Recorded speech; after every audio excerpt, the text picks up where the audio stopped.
Recording in progress.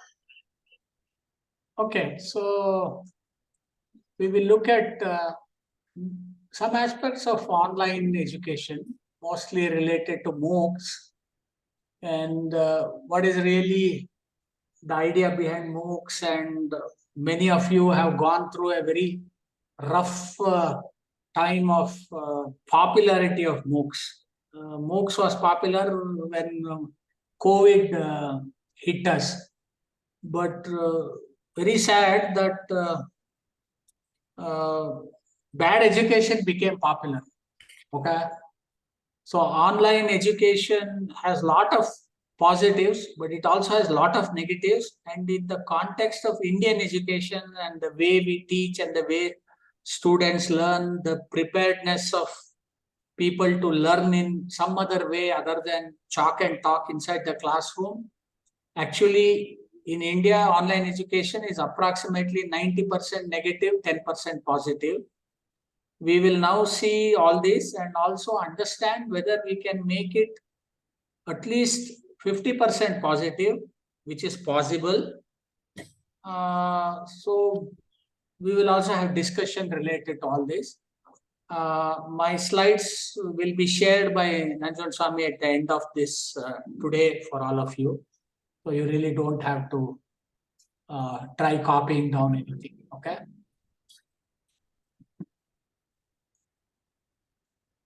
So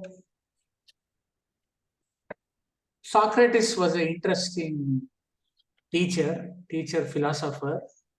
Of course, he was killed because he made people ask a lot of questions. That is why in India's education, nobody asks any questions. Okay, teachers may get killed when they ask questions, or students may not respond. Okay, so we will ask many questions about why, what is MOOCs, how, when, which way, etc., etc. The more important thing is how do we really learn? Most of us learn just copying down something in the class, which is basically a transfer of notes. Okay. Now it has become very bad because even the notes need not be transferred. Notes can either be Xeroxed, or there are guidebooks on the footpaths which are more popular than textbooks. Okay. So this is the learning environment in which majority of us have to make sense. And how do we teach? Do we teach to make students learn, or do we teach to complete the syllabus? So this is another very characteristic of India's education system, particularly in tier 2, 3, and 4 colleges and universities, where there is a huge emphasis on completing the syllabus. Now, when you complete the syllabus, does it mean students have learned? No guarantee. And do we teach so that we complete the syllabus, or do we teach to make students learn? For example, in higher education institutions like IIT, IISc, the syllabus is a very loose definition. Some terms are put as syllabus, and most teachers don't stick to it. Many of them do more than that. In some courses, they do exactly opposite of what is in the syllabus, because that is really what is needed for students to learn at that moment. Okay, particularly in social sciences, it is even more dramatic. History and social sciences, what you read in the book and what you read in the newspaper are opposite of each other. Okay, so very difficult to say that syllabus is just a guideline. Of course, in a university system where across numerous institutions, these things have to be done in a uniform way, you are stuck, but autonomy helps. Autonomy makes you change things flexibly, whatever it is. The more important is, how do we know students have learned? You assess questions, you conduct tests, whatever it is. But does it really check what they have learned, or does it check what they have, what they are able to reproduce portions of what we have shared with them? Okay. So uh, learning is very poor because assessment is very poor. We assess people very badly, and we do it because we want to do as convenient assessment. Okay. So how do we know that they have learned what we have taught? Okay. I have experience with at least 100 autonomous institutions, and very convenient uh, to make sure that they learn what we have taught. You can see the test questions are slightly modified to become exam question papers. Okay. So invariably, all autonomous institutions in India have a huge grade escalation. Okay. It is universal. Even in American universities, including Harvard and MIT, there is proof to show that students get better grades than what they deserve, because there is a tendency to boost the outcomes. So 90% result, 100% result, stuff like that. Okay. Can we be sure of quality, relevance, and completeness? So, is there a qualitative aspect to learning? And what we teach, is it relevant, particularly in science and technology, and even economics and today social science also? What we teach is completely irrelevant, because what you see, for example, look at the Israel Hamas conflict in the last 4 or 5 days, and Ukraine Russia conflict. If you take any textbook, it will say very peaceful regions of the world are East Europe, which has Ukraine and Russia, and Middle East after many years of turmoil is very peaceful. That is what you read in the book that is prescribed for you. But today in the newspaper and the TV, even the students are seeing that these are most conflicting regions. So what you teach is exactly opposite of what is seen. So what you teach is not very relevant. Okay. And second, is it complete? Even if we teach qualitatively and relevantly, can we do it? What we mean by complete? That is, it reaches a stage where they can go and experience what they have read, or if it is a skill related thing, they are readily capable of working in an industry. Okay. So how do you have a standard? Okay. How do we have a standard of evaluation and certification? Today, you can see different universities have different levels, and even the first rank student, let's say in Mysore University, will not be able to pass the basic course in Indian Institute of Science. Okay. And all university toppers will rarely make the grade in higher institutions. So given that there are so much poor standards, very highly compromising levels of evaluation, and in the middle of all this, the question to ask is, a lot of distance education is starting, particularly in COVID time where online classes were held. So my question to ask is, when we say distance education, hope it is not distance from education. That is really what has happened. Okay. Now, can we bridge this? When we say distance education or online education, can it be very close to actual education? We will see how far it can reach, etc., etc. Okay. So, what is this massive online courses, open courses? When you say massive, it's a very large scale. It has more courses than what a university offers. Okay. And open, there are two types of openness. You can register without any price just to learn. But in certain open courses, if you want a certification, that is transfer of credits or whatever it is, you have to pay for it. But generally, there are various flavors, avatars, where almost all are free. And it's online, meaning the characteristics of online courses are that it is flexible, it is your own pace. And advantage is that if you don't follow something, you can play it back, and even the slow learners can catch up. It can be flexible hours, so on and so forth. And there are so many courses, okay? It can be self-prepared, it can be college credits, it can be just some badges, role of instructor, what is the learning community, so on and so forth, okay? Now, what has happened with the idea of MOOCs is here to stay. Let's be very clear. You cannot wish it away. You cannot wish it away. You can only now see whether how best you can make use of. Okay. So massive online courses aimed at unlimited participation and open access via web. So it imposes a certain infrastructure requirements like high bandwidth, high speed, reliable internet connection.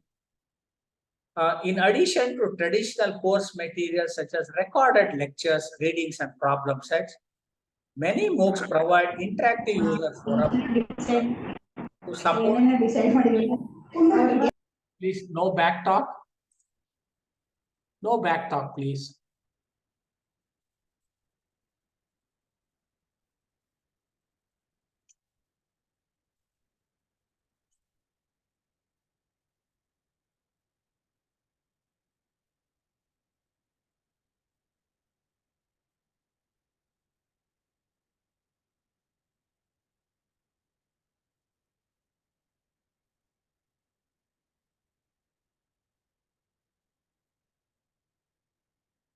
Okay. So, what is interesting is, for example, in MIT and Harvard, many cases where traditional courses which are for regular students inside MIT and Harvard are also recorded and provided as MOOCs. Okay, which means a very serious student in India or even in a village in India, without spending money, time, and resources, and maybe not even capable of getting an admission in MIT or Harvard, will be able to get access to the teachers there and listen to and follow if he or she wants it. Okay, so one of the greatest thing MOOCs has done is it has democratized quality education, and it has brought in tremendous amount of equity, which means even the poorest in the world can access the finest of the learning materials, including teachers. And what's also interesting is user forum to support community interaction among students, professors, and teaching professionals. This is very interesting because I don't know what your experiences are in colleges. We as students, we learned few things from the teachers, but we learned a lot more from our classmates. So when you have a class of 30 or 40, most of them motivated to learn, they learn in 40 different ways. And when you interact with them, they actually help you learn yourself better.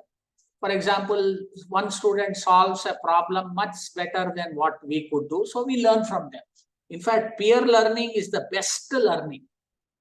We miss it because in our traditional schools and colleges, students, most of them are not interested in learning. And those who learn don't interact. And teachers feel there is nothing to learn from students. Students feel there is nothing to learn from teachers other than sitting and just attending to tests. And so the collective learning that should actually happen in a traditional classroom is not happening in majority of the cases. Okay. But what this MOOCs does is it provides phenomenal amount of interactive users. I had a very interesting experience just about maybe 8 or 10 months back when one of the world's best teacher, UGC had organized this. UGC had organized one session for whole of India online to all of us to hear the one of the world's best teacher. Of course, he's in Massachusetts, MIT. He is 83 years old. He was still teaching. And he said, this is my last lecture in formal lecture in the classroom in life. And so UGC made a easy opportunity to tap that. And that lecture, his last lecture, was broadcast all over the world. And that was, I think, some night, 9 o'clock to 10:30 or something like that. So we attended that lecture because we follow 6 of his books. They are like Bible and Bhagavad Gita to us. And he's 83 years, he still comes and lectures. His last lecture was interesting because everybody in the world who have followed his book logged in. And after the lecture, if you see the comments, very interesting. There were 3 comments from Afghanistan. 3 comments from Afghanistan saying, thank you very much, Professor Strang. Your textbook has helped us learn this subject all these years. We never had an opportunity to see you in our life. But today, online, we could attend this live lecture. And that's it. So that group of people, they share learning. So your best teacher need not be the one in the classroom. Your best teacher may be another student like you who is somewhere in South Africa. He or she may teach you better in this interactive. So this user group interaction is very beneficial. They give posting. You tell, I'm not able to understand this. 10 people will respond saying, this is the way to understand. You give a problem saying, I'm unable to solve this. 10 people will give you solutions to that. So if you, all this research community, so many things are happening. Okay. What should have happened within the university and the college is happening across the world. Okay. So it takes a lot of students. These online classes are typically not capped. Some have 1 lakh enrollment. 1 lakh students are enrolled to this class. Taking the class are free. However, if you want a certification of completion, some programs require fees, including our NPTEL, but it's a nominal fees. And now today, all universities in the world and all autonomous institutions have a provision where in every semester, 1 course can be done online and the completion certificate from that can be transferred as credits for the requirement. I'm sure these things will happen soon. Okay. Then it's online, no attendance necessary. Oh, that's a very good relief for students. Once you say there is no attendance, you can check whether the college will run or not. Okay. And the course emphasizes key features of a class such as engagement with material, ideation, and networking with other students. This is very important. So a typical online course is aimed at large-scale interactive participation and open access. Okay. So today, you have at least for every subject that you want to teach and learn or make students learn or some students wants to learn, there are at least 12 alternatives, meaning at least 12 universities give the same course, which means in slightly different way. And we can even pick the kind of teacher who suits our style of life. This mapping of student teaching style and learning style is very important. We have serious problem in India because most of the time, even a good teacher will not be able to be effective because the learning style of students does not match the teaching style of teacher. He or she may be a good teacher, but it fails. For example, we have very good teachers and the students, at least in India today, 50% come from rural background who don't have very good capacity to follow English lectures or lectures in English. So even a good teacher is not very effective. So these are the kind of gaps of teaching learning. Okay. So what does traditional online courses often include scheduled live lectures, which means you have a timetable. Okay. Whereas here you have pre-recorded lectures, which means you can break the timetable. Timetable is not a constraint to attend. Okay. Next content is locked until the student finishes the current one, meaning you don't know what the teacher will teach in the next class.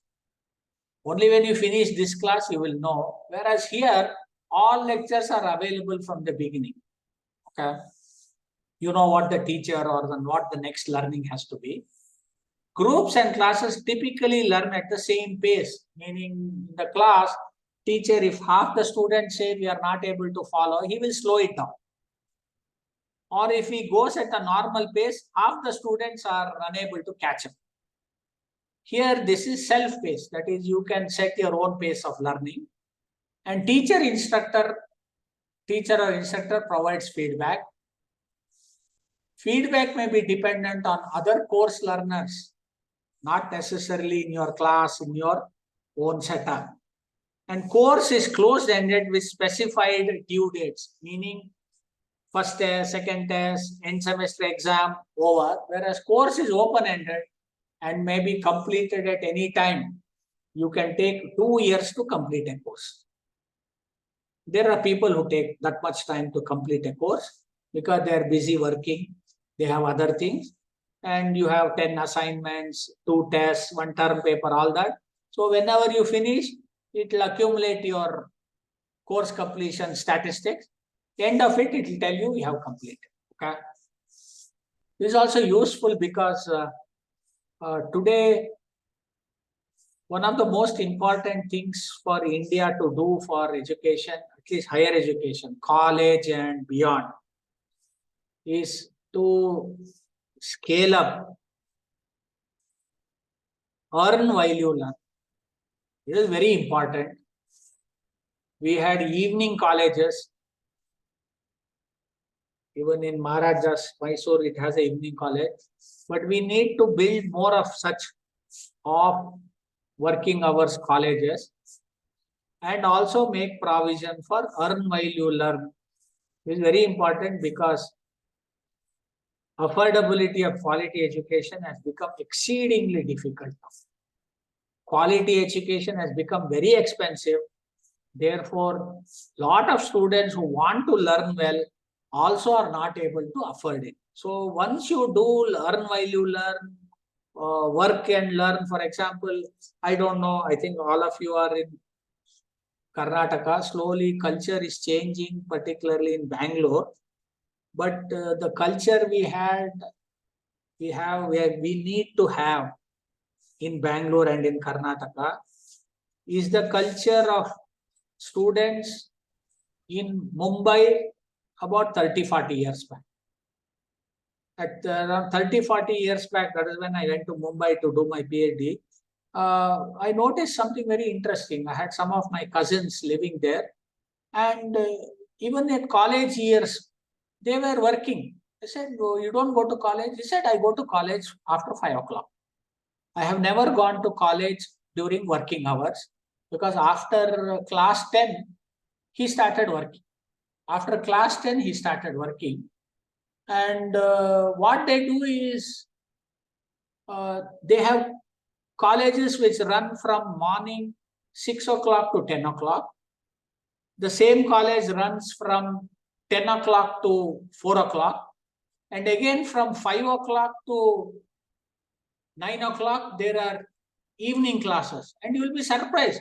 All the people in the evening and morning classes are people who work otherwise and earn their fees, even support household. Of course, they don't learn so intensely, but if you are making it easy paced, your own pace, a 3-year undergraduate degree can be done in 4 years or 4.5 years. But at the same time, you have 4.5 years of work. And so as soon as you graduate, you are already 4 years experience. You find this in one interesting institution in India called PSG in Coimbatore, where I have a lot of interaction. I've been working with them for a long time. That tells you there's some problem with the.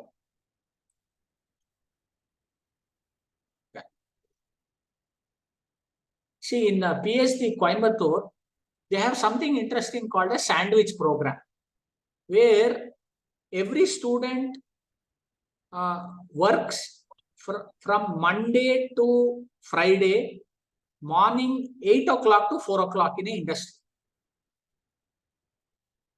At 5 o'clock, they come to the college. 5 o'clock to 8 o'clock, every day college, Monday to Friday. Saturday, full day college. Sunday morning, laboratories. So it's a 4-year undergraduate program, which takes 5 years to finish. But they are the most sought after students in South India. Every company wants them because when they graduate out in 5 years, they already have 4 years industry experience. So that's the kind of education model that we need in India, rather than traditional 10 to 4 colleges where people have to spend a lot of money or time and they learn very little. Okay. So there are a lot of players in this MOOC. Kindly bear, there are some issues with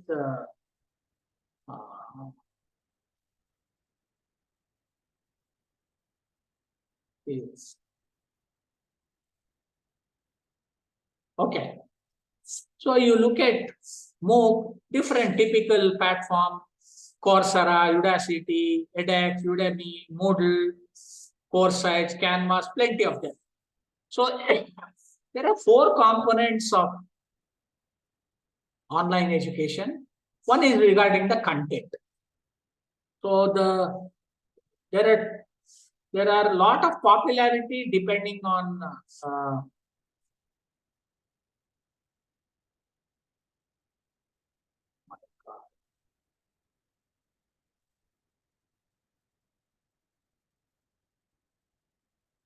oh God.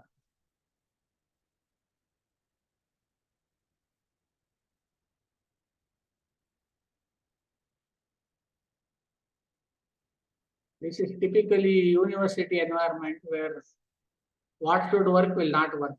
I'll hold this here only. Cursor, there's some problem with the cursor. Okay. So if you look at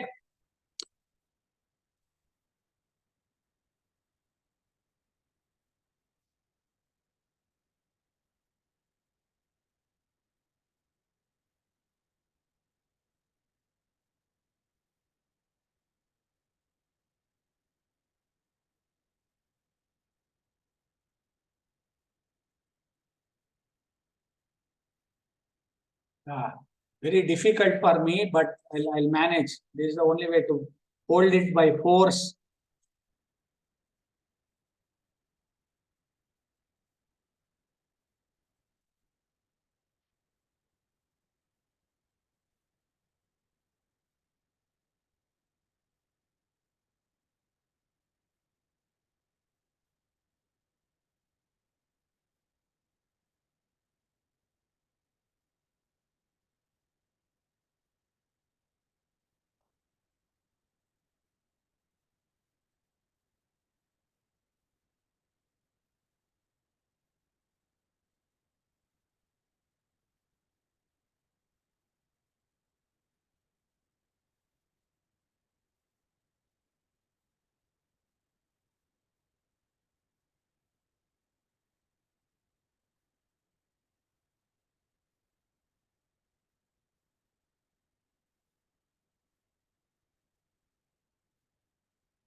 One moment.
ಏನೋ ಆಗ್ತಾ ಇದೆ MS ವಿಂಡೋಗೆಲ್ಲ Ed share ಮಾಡಿ ಅಂತ ಬರ್ತಾ ಇದೆ ಈಗ ನೋಡಿ ಸುಮ್ಮನೆ ಬರ್ತಾ ಇದೆ ಈ ತರ ಸ್ಕ್ರೀನ್ ಸರ್ ಅಲ್ಲಿ ಮಾಡ್ತೀರಾ ಅಲ್ಲಿ ನನ್ನ ಸಿಸ್ಟಮ್ ನೋಡಿ ಸುಮ್ಮನೆ ಮಲ್ಟಿಪಲ್ ಸ್ಕ್ರೀನ್ಸ್ ಬರ್ತಾ ಇದೆ ಅಲ್ಲಿ ಇಲ್ಲ ಅವ್ರು ಹೇಳ್ಬಿಡ್ತೀನಿ ಹೇಳಿ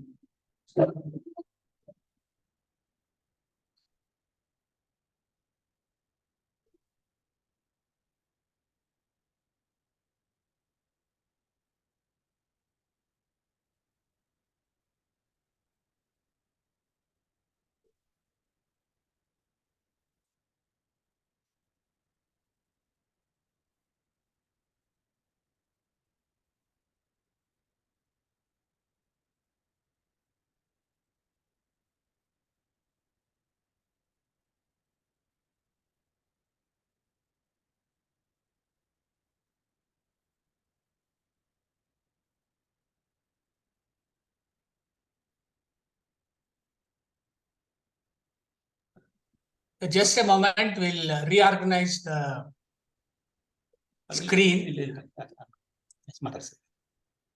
Yeah, I'll just reorder. I'm shifting to a different room for infrastructure issues. Just 2 minutes, I'll get back.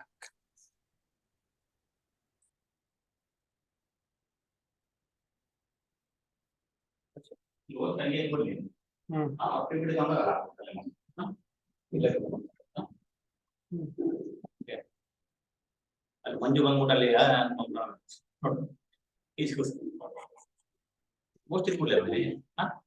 ಗೊತ್ತಿದೆ ತಾನೆ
Yeah, okay. We are back. Hopefully, we will not have issues. This is important to understand that 50% of failure of online education in India is related to infrastructure issues. Okay, so we were here. These are popular and there are many more. I want you to focus on few things. For example, many of them highly emphasize on the content, which means they spend a lot of effort acquiring good content, good lectures, good lecturers, public figures, and organize the content very well. Whereas there are also companies like Moodle, very similar to your Google. Moodle is basically a platform, online platform.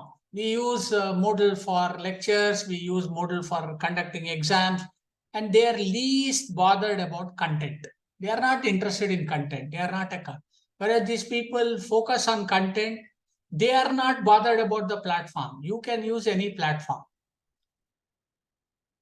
These people give content. They also have their own platform. They are also a source. They don't have fees. Whereas Moodle will give you very interesting platform with a price. So there are different things. You will see, notice that all 4 tick marks are not there anywhere. Okay. But today, Moodle is as popular as Google. All the good universities in the world use Moodle as a online platform for learning management system, courses, administration, anything, homework, tutorials. You can even monitor your fees, everything. Okay.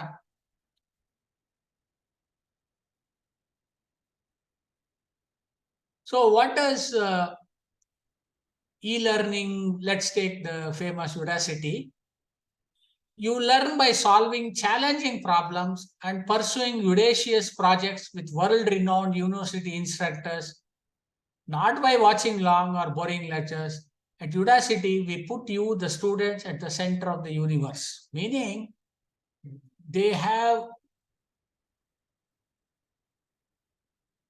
all this, okay? They give you training, they provide e-learning newsletters frequently. There's an online development course, online chat room outside the lecture hours, webinars and video recordings, online lectures, virtual reality experience, which we will show in the second session, teleconference, and e-learn. Okay. And it's improving more and more. In fact, now cohort-based education is coming up, more popular. So, and not surprising, is very popular because you give a variety of things which reinforce the subject and the learning. Okay. So what is needed to really run or support a MOOC on your own? In fact, I think many universities are doing it. India has launched a digital library now, digital university, and lot of libraries are turning digital now. So what is really learning is, if you really look at, you have to focus the topic. It could be broad-based or narrow-based. There are a lot of people who are doing this individually using YouTube. Okay. Pick a topic. You need a team to organize it. Many times individual. For example, a lot of music and dance classes. Indian classical music, Indian classical dance, Indian classical languages, Sanskrit, Kannada, everything. There are people using YouTube to teach students in America and Canada. There are a lot of students in Germany who get tuitions in Sanskrit, because Sanskrit is second most popular language in Germany now. So you need a team to organize content and all the support. Then develop the syllabus for it. Then find a convenient platform to engage users. Recruit your target group, because many of them are by pay. In fact, there are places where they pay for one lecture, okay, not just a course. And you have to support them. Lot of support is needed. It's not just going to classroom teaching and coming out. Many times the students, the teachers rarely meet the students after the class hours. Since many teachers commute, most of them are not physically accessible even in the town where they go and work. Okay. So a lot of support is needed, and this reinforces. Okay. The advantage is they are flexible and really state of the art. When I say state of the art, yes, you have content about a subject which has changed only last week, which no university can afford to put it in the syllabus. Learning online is convenient, no doubt. Direct contact with specialists, both e-learning and other tutors. For example, we have a lot of courses which are important, but do we have the best teacher in the world to teach us? So hypothetically and conceptually, online learning via MOOCs means the following. For a given degree, let's say BA in history, economics, political science, or BSc physics, maths, chemistry, you can get a degree by having, let's say, 14 or 16 courses that you study in 3 years. You can get the 16 best people in the world to teach you. I mean, on that, there is absolutely no competition with anything. I can get the 16 best teachers in the world to teach me the 16 subjects I need. Unfortunately, it's online. Okay. And learning is discrete. Okay. Learning is discrete. And the same support from training room for all the courses, that is also possible. Consistency is there. Okay. So, and observe the course titles and a claim which is not very far off. Take the world's best course online for free. Interesting courses. You look at the title. Such titles are not there anywhere in India, even in IIMs. Title of the course, Principles of Obesity Economics. Design, Creation of Artifacts in Society. Computer Architecture from Princeton University. Experimental Genomic Science from University of Pennsylvania.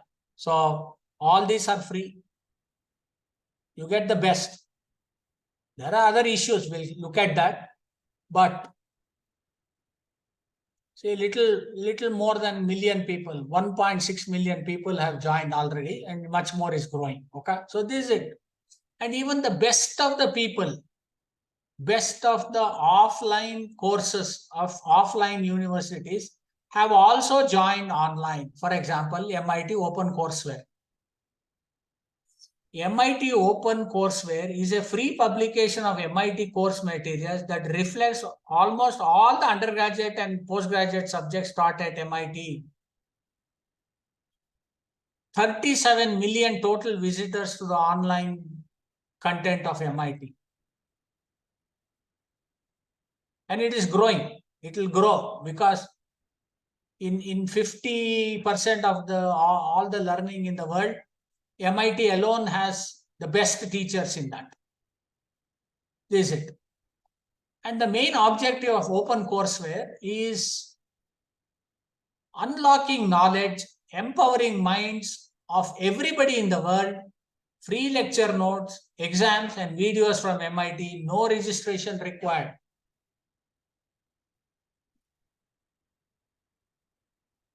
And very clear, see how well the course is designed.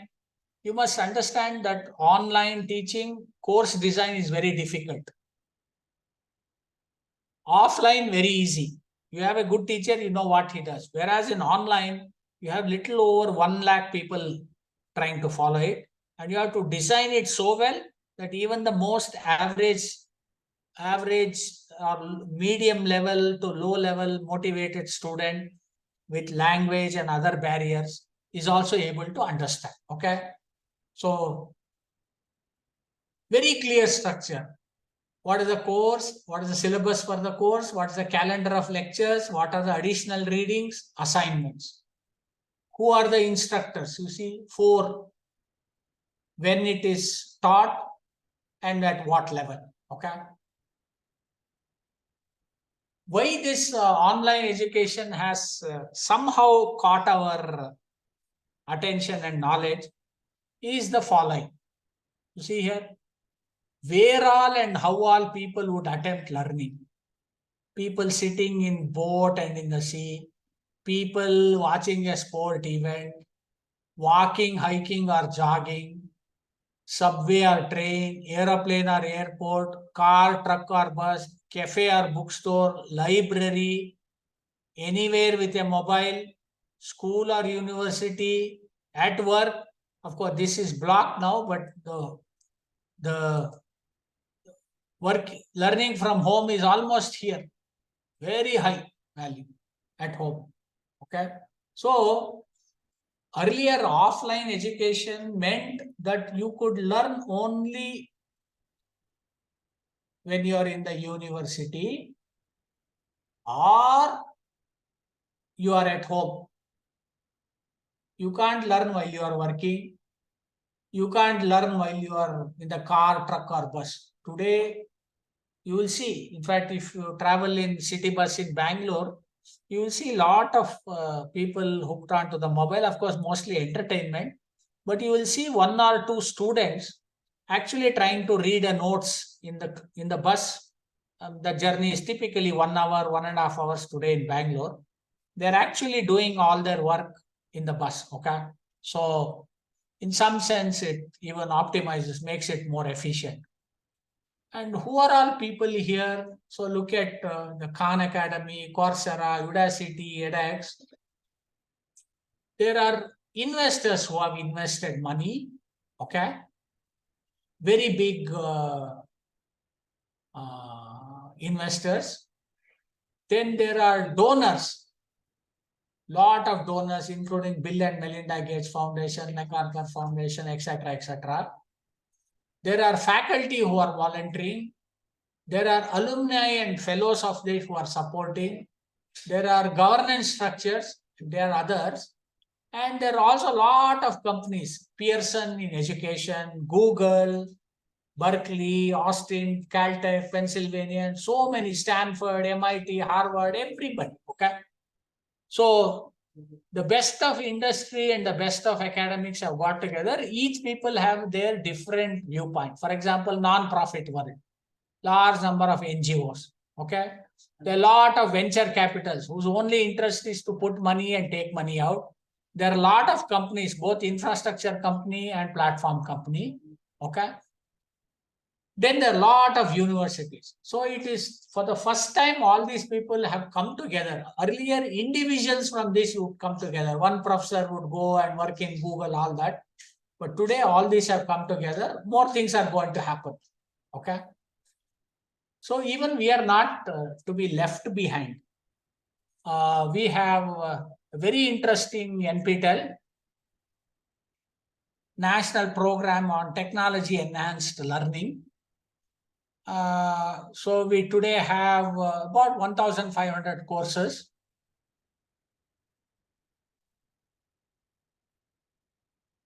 Okay. We have, as on February 2015, 860 courses, but it has increased now. And country-wise visits is interesting. Even though NPTEL is here, 80% of the people who visit NPTEL resources are from India. Quite interesting. 5% are from US. People from Pakistan also are logging in. And you can see that here. Country-wise visits. Interesting. 48% in India, 13 from US, UK, Canada, everyone. Even the best of the thing. And city-wise, Bangalore dominates, nothing surprising. Okay. We also have a portal which enables all this. A portal which is SWAYAM.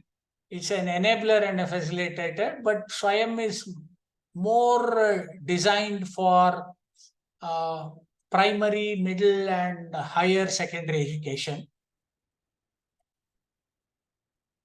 So what has COVID-19 led to in education?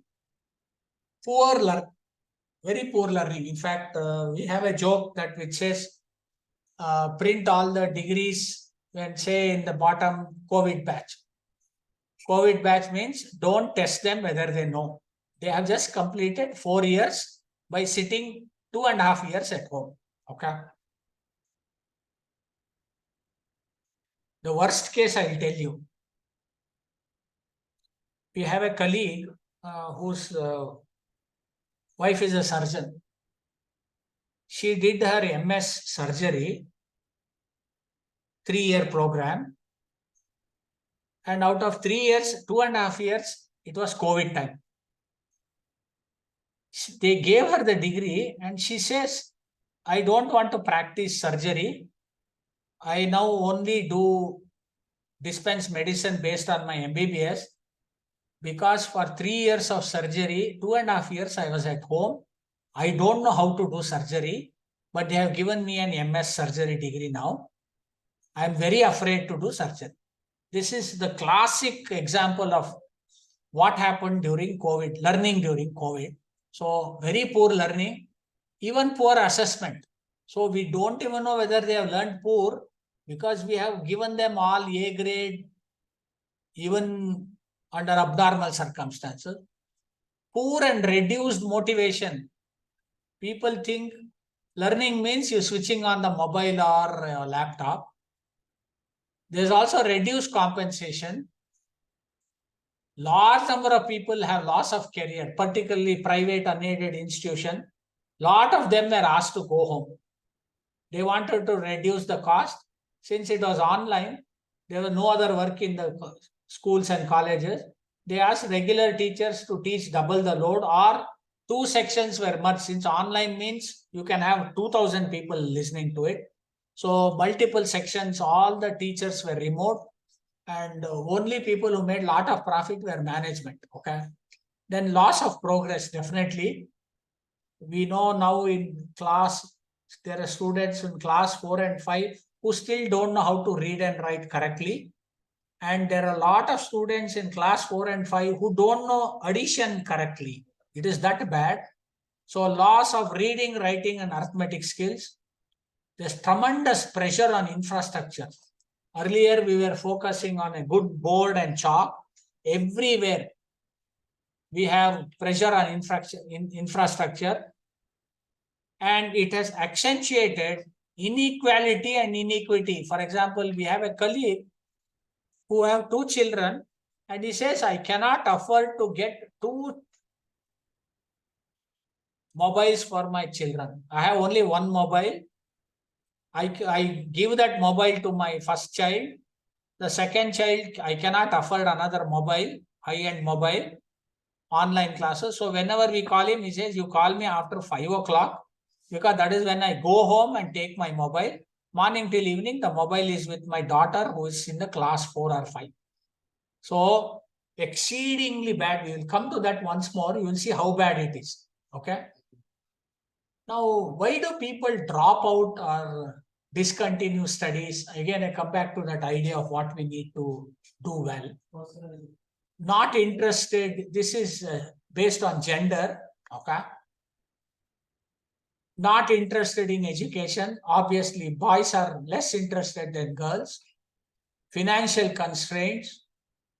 Engaged in domestic activity. Large number of girls are put to work very early. Engaged in economic activity, boys 41%. So which means if you had given alternate engagement to economic activity, they would have learned. Earn while you learn, earn while parallelly or off the working. Very interesting thing to repair the Indian education. And school physically far off. Unable to cope up with studies, failure in studies, all that. More in. So I think if we can address the male problems, automatically, barring this, there are less problems with girls. Okay. Also, the regional disparity, you will see that. Households that own computer, rural 4.4%, urban 23%. Households with internet facility, 14% rural area, 42% urban area. Persons of age 5 years and above who can operate a computer or a smartphone. Rural 12 point, urban 12.6, rural male 12.6, rural male 7, rural girl 7, total 9.9. So this is rural. Urban, who can use the internet? You see, who can use the internet? Rural boys 17.1, urban boys 43.5, rural girls 8.5, urban girls 30. Have you used internet in the last 30 days? Rural 14.6%, urban 40%, male, female, and total. And you also not just that, you look at disparity.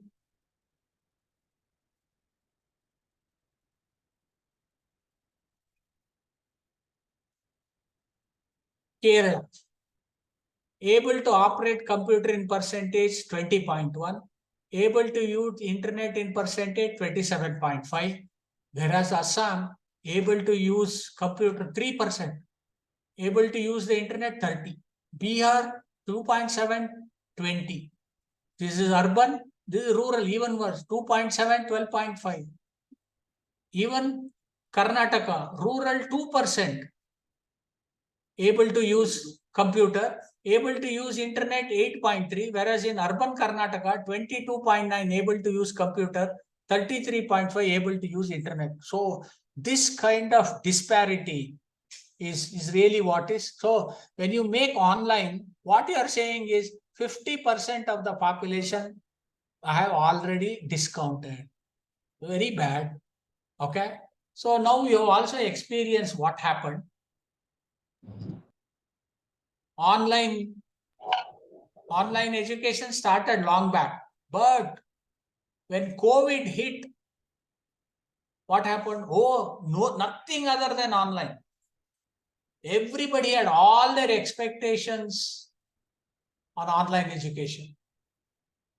After COVID, we feel very bad about online education, saying it was a waste of time, waste of resources. Children have got spoiled, children have got addicted to mobile, etc., etc. But in reality, this is where it will be. In another 4 or 5 years, blended learning, where it will be a mixture of online and offline education for routine things, online education for excellence. It will happen. Okay. So online education is not really very bad. Expecting too much from that is not reasonable. It cannot do that. So somewhere in between, blended learning is the via media, where you teach the basic things, which is enough for the class. But students who are motivated, who want to learn, who want to excel, should be able to go beyond that. That's really where the model is going to emerge. Okay, this is it. It started in 12, people caught up, etc., all that. Okay. Why it is building up is investments have shown almost approximately 30% return on income. So a lot of people are investing, including Indian government. Okay. Now, problem is, you see here, registration years 2012, 2013, 2013, 2014, okay, and 2017, 2000, where we have all the statistics. See, people who registered, let's say here, 2013 and 14, 7,55,800 people registered, and the same people had come down to this by 2014-15. By 2000, so finally, when they complete, very small people complete. Those who join 1 million here, 1 million people, 1.1 million people joined here, and it immediately dropped down to less than 2 lakhs in 2 years. So people who register rarely complete. So online courses are determined by human behavior, who have always high excitement in the beginning, where if you you don't need Usain Bolts. You want people who run the marathon, people who can patiently and cumulatively build up their capacity, are ideally suited for online education. Offline education, yes, you do this semester, pass, forget what you have learned. In fact, they don't even remember what they have done in the previous semester. Such people, offline education is very good. But for online education, you want extremely high levels of persistence, resilience, patience, and a long motivation. Okay. So many companies today. There are at least 100 companies related to open education or open source or online. Plenty. So people are building content, people are building infrastructure, people are sharing platforms, people are doing just marketing, so many things, more and more. Okay.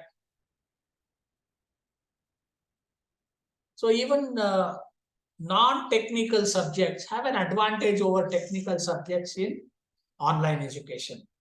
In online education, technical subjects require laboratory, that is actual physical practice. That is a lot more difficult to do online. Whereas subjects which are more like social science, management and commerce, including programming, very easy to do online. So lot of these universities which are very famous for their MBA programs have also shifted to a MOOC version of MBA from the top 10 business schools in US.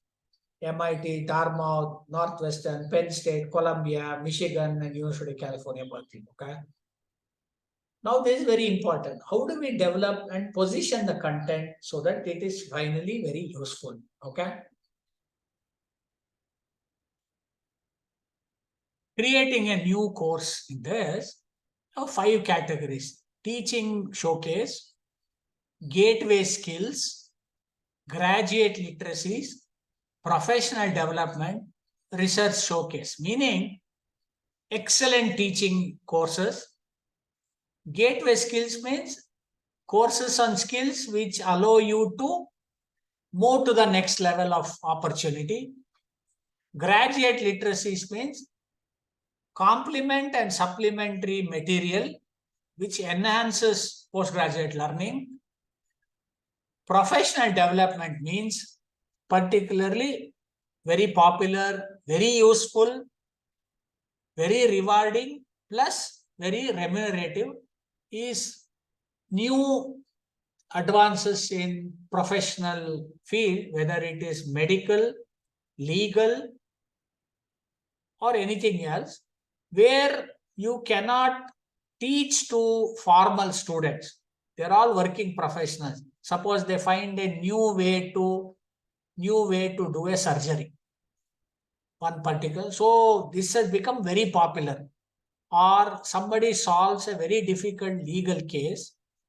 That fellow actually puts this up and actually makes more money than the handling the case, because that experience of sharing with other legal this thing. So this is 5 cases of now providing new materials, adding in use MOOC as a source of to create your own course. That is, you build a course and take MOOC content as a add-on and supplement. Use material as is. This is certification. And adapt the materials and localize. For example, they have a very good economics course, but that economics course ideas are fine, but it is typically an economics course for, let's say, in America. Can you adapt that? Can you adapt the course content to localize? For example, you want to do something about women's self-help group. That's also an economic activity. How do you do that? Or rural banking. You may have a very good course material for urban corporate banks. Can you adapt that and localize it to, let's say, Grameen Bank or something like that? Okay. Use MOOC in order to supplement and add to own course material. Use the material as is.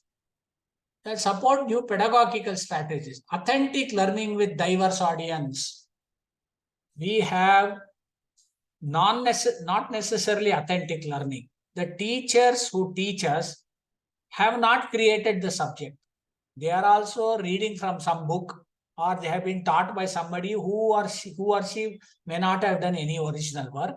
So it's not authentic learning, and it's a limited audience, not with diverse audience, particularly in social science. As somebody said, one section of the society, now Israel calls Hamas terrorists, whereas Palestinians call Hamas freedom fighters.